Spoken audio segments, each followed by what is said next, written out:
So in this MasterThatRiff, we're going to be looking at I'm Broken by Pantera, which is one of my favourite Pantera riffs off the Far Beyond Driven album.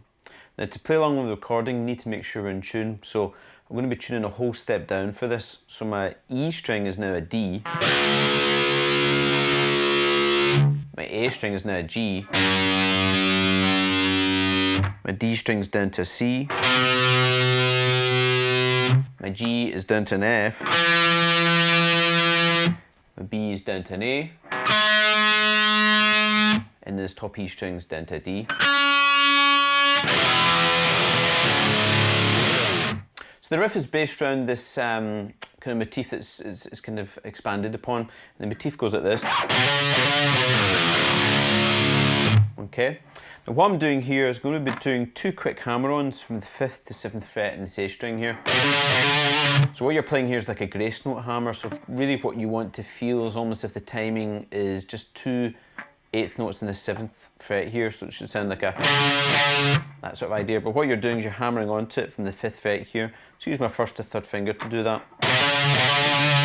Once I've done that, I then play 5th fret the A string again, and I'm going to slide my 3rd finger from the 7th to 5th fret in the E string. Okay, and that's not a grace note slide there, that's kind of a couple of 30-second notes, so it kind of goes. Okay, and once I've done that, my 1st finger plays 3rd fret the E string, and then I play an E power chord at the end of that. So my 1st finger's barring the A and the D strings at the 2nd fret there, and I've got the open E string too. So if I put that together, it goes like this. And you can see the timing of that slide there.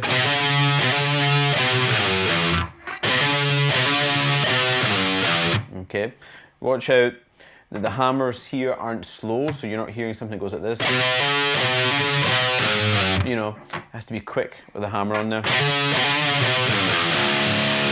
Now we play that 3 times. The 4th time we have a little variation just at the end of it. What happens the 4th time is you do this.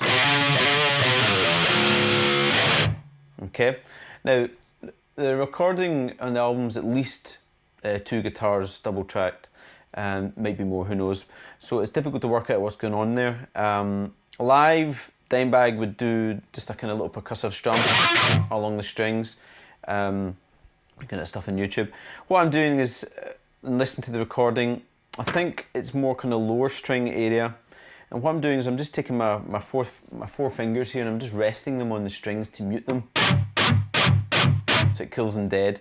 And I'm making sure I'm not too far up so I don't get like a harmonic sound. It's kind of around about the 2nd fret area here. And then what I'm doing is I'm just doing a kind of a down up like that, just to kind of kill it. Okay, so your first 4 bars go like this. 2nd time, 3rd time, 4th time, just a little bit. Okay. Now, following this, we kind of develop the riff a little bit. So the first little phrase sounds like this. Okay. Now, the riff begins very similarly. We have our hammer on, our slide, then I play an open E string here rather than a power chord. What this does is it gives us time to then play the next bit. And what I'm going to do here is I'm going to use my 3rd finger. I'm going to do a slide, grace note slide 5 to 7 on the A string. And then my 1st finger plays 5th fret that A string. Plenty of rock metal vibrato there, so give it a good wide wiggle. Now I'm using my 3rd finger because it just feels natural hand position wise. You could, if you wanted to, use the 1st finger. So once I've done that bit, I'm going to do the slide on the D string now, but I'm using my 1st finger here. So I slide 5 to 7 in the D string, then back to the 5th fret, plenty of vibrato again. Okay, so that all together goes like this.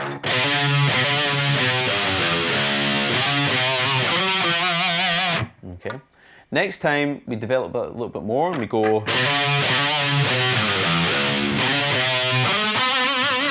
So instead of ending in the D string, this time we end in the G string, and what I'm going to be doing is I'm going to slide 7 to 9 with the third finger in the D string.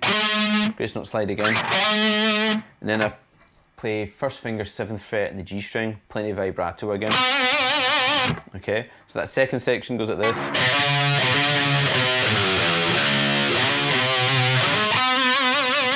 Okay, then after that we go back to our first little variation.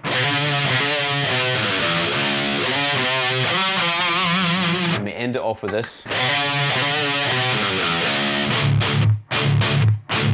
Okay, so the riff is the same.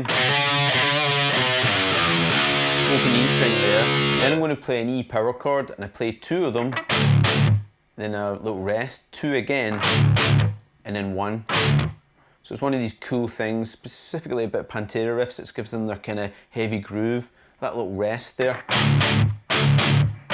gives it just a cool kind of sound, you know. So that last bit goes like that.